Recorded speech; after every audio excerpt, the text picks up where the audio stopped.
నేను ఇవాళ మీకు పకోడీల పులుసు అంటాం మేము, అది ఎలా చేయాలో నేను చూపిస్తాను. నేను చేస్తున్నప్పుడు ఒక్కొక్క ఇంగ్రీడియంట్ చెప్తాను. ఫస్ట్ అయితే అసలు దాన్ని ఎలా చేసుకోవాలో చూపిస్తాను.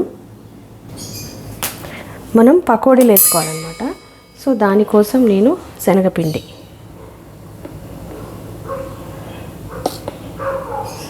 ఒక 3 స్పూన్లు శనగపిండి తీసుకున్నాను. దానికి చిటికెడు పసుపు,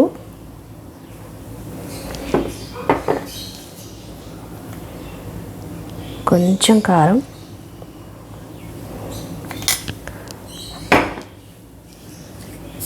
దానికి సరిపడా సాల్ట్, కొంచెం సోడా ఉప్పు, ఇవన్నీ వేసి నీళ్ళు వేసి కొంచెం థిక్గా మనం పిండిలాగా మనం మామూలుగా పకోడీలు వేసుకుంటే ఎలా కలుపుకుంటామో అలా కలుపుకోవాలన్నమాట.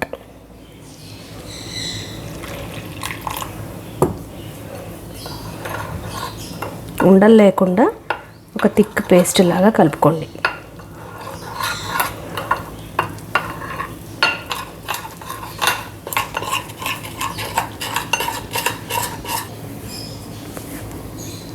ఇలా కలిపి పెట్టుకోవాలి. కొంచెం ఉప్పు చెక్ చేయండి, సరిపోతే సరే లేకపోతే కొంచెం వేయచ్చు. ఉప్పు వీటి వరకే ఉండాలన్నమాట. సో ఇప్పుడు ఇది కలుపుకున్నాం కదా, మనం పునుగులు ఎలా వేసుకోవాలో చూద్దాం. నేను స్టవ్ ఆన్ చేసి ప్యాన్ పెట్టాను, ఆయిల్ వేడెక్కింది. ఇప్పుడు మనం చిన్న చిన్న పునుగులు వేసుకోవాలి.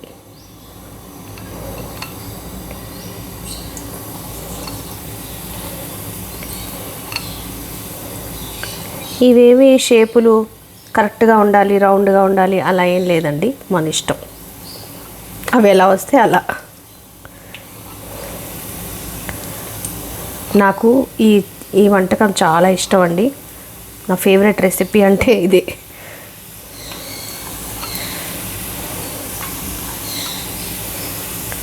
అన్నీ ఇలా వేసేసుకొని కొంచెం ఎర్రగా వేపుకొని తీసేయాలన్నమాట.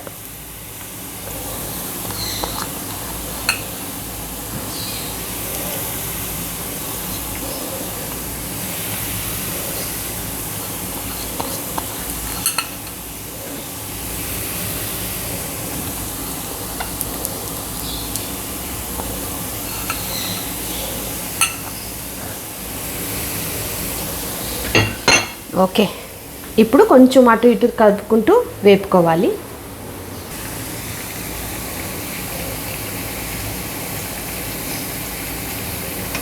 ఈ వేగడానికి పెద్ద టైం ఏం తీసుకోవండి, తొందరగానే అయిపోతాయి.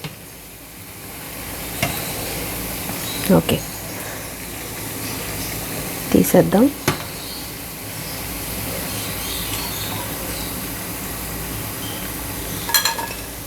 ఒక్కొక్కటి భలే ఉన్నాయి, షేప్ షకల్ లేకుండా.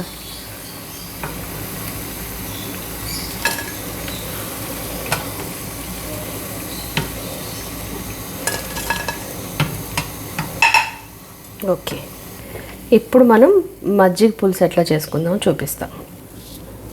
పకోడీలు కొంచెం సేపు పక్కకు పెడదాం, నెక్స్ట్ ప్రాసెస్ చూద్దాం. ఇప్పుడు మనం ఏం చేయాలంటే కొంచెం మజ్జిగ పులుసులోకి మజ్జిగ కలుపుకోవాలన్నమాట.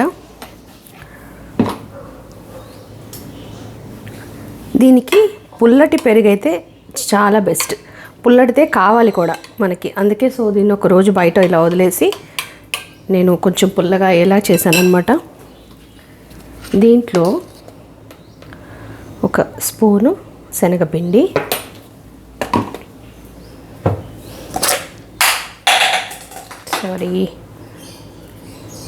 ఉప్పు మళ్ళీ మనం చూసి వేసుకుందాం, కొంచెం వేస్తున్నాను. కొంచెం పసుపు,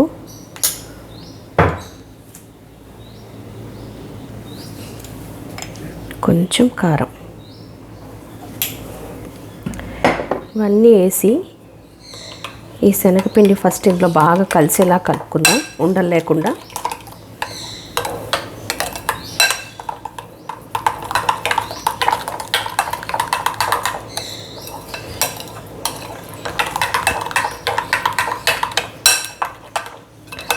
ఓకే, కలిసింది కదా.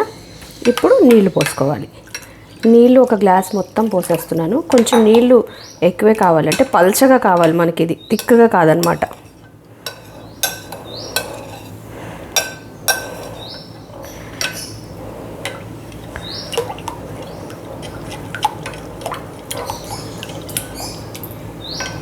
ఇంకొంచెం పల్చగా కావాలి. ఇంకొక అర గ్లాస్ నీళ్ళు పోసుకుందాం దీంట్లో.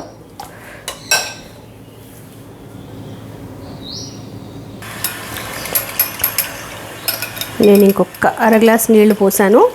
సో విస్క్తో ఇలాగ అనేస్తే ఏమన్నా ఉన్నా కూడా పోతాయి అన్నమాట, ఉండలు లాంటివి ఏమైనా.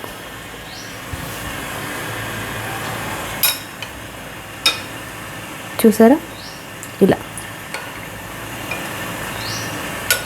ఇలా కావాలి మనకి.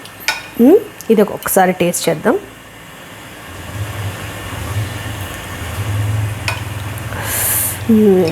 కొంచెం ఉప్పు తక్కువ ఉంది. ఓకే, ఇప్పుడు మనం దీన్ని ఎలా వండుకోవాలో చూద్దాం, సరేనా? నేను స్టవ్ ఆన్ చేసి ప్యాన్ పెట్టి ఆయిల్ వేసాను. ఆయిల్ ఏం పెద్దగా ఎక్కువ ఏం అవసరం లేదు, కొంచెం చాలు. సో ఇప్పుడు శాస్త్రానికి కొన్ని మెంతులు,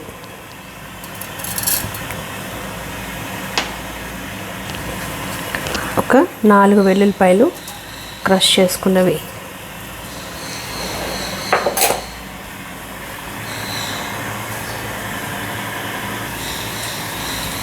వేగుతున్నప్పుడు కొన్ని ఆవాలు, కొంచెం జీలకర్ర. ఈ ఆవాలు జీలకర్ర కొంచెం వేగి చిటపటమనాలి.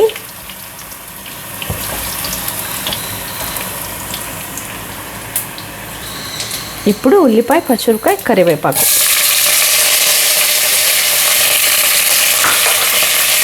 ఇది కొంచెం వేగాలి.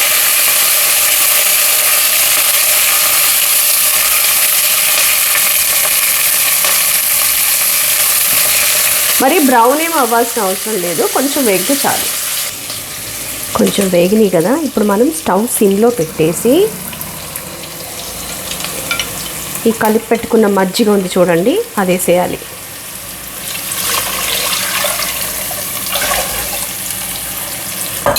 అది వేసేసి కొంచెం కలుపుతూ ఉండండి, లేకపోతే పెరుగు కదా ఇరిగిపోతాయి అన్నమాట. కొంచెం ఒక పొంగు వచ్చే వరకు ఇట్లా కలుపుతూ ఉండండి.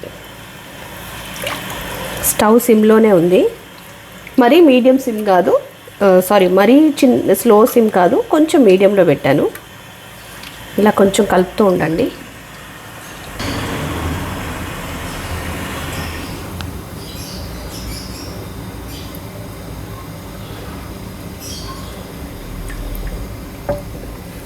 ఇప్పుడు ఇంకొకసారి కావాలంటే ఉప్పు చెక్ చేసుకోవచ్చు.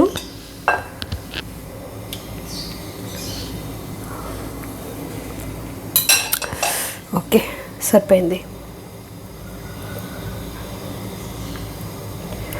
దీనికి ఖచ్చితంగా పెరుగు పుల్లగా ఉండాలండి, అప్పుడే ఆ పులుపు వల్లే దానికి రుచి అన్నమాట. అప్పుడే తోడేసిన పెరుగు, కమ్మటి పెరుగు దీనికి వర్కౌట్ అవ్వదు ఈ రెసిపీకి.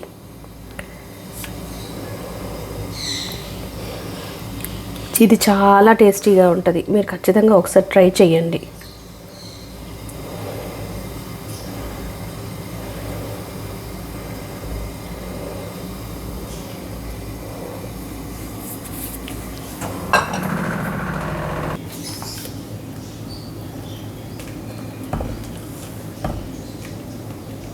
బాగా వేడెక్కింది చూసారా, ఒక్క పొంగు వస్తే చాలన్నమాట. దీంట్లో ఇంకా ఉడకాల్సింది, మరగాల్సింది అలాంటివి ఏమీ లేదు. చాలా క్విక్గా అయిపోతుంది ఈ రెసిపీ.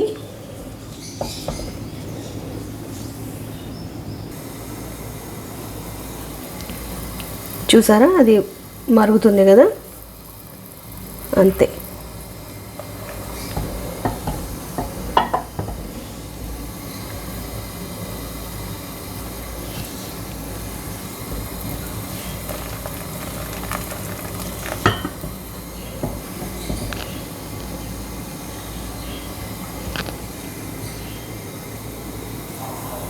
బాగా మరుగుతుంది కదా.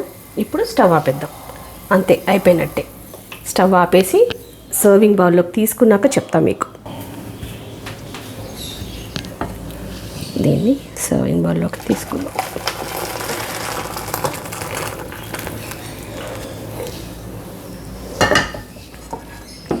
ఇప్పుడు మనం వేసుకున్న పకోడీలు వేసుకుందాం. పకోడీలు వేసాక మూత పెట్టకండి, ఇవి బాగా ఉడికిపోయినట్టు అయిపోతాయి అన్నమాట. ఇప్పుడు మనం ఇది రెడీగా పెట్టేసుకున్నా కూడా కరెక్ట్గా ఇంకా మనం తింటాము అన్నప్పుడు పకోడీలు వేసుకోవడం బెస్ట్ నా ఉద్దేశం అయితే.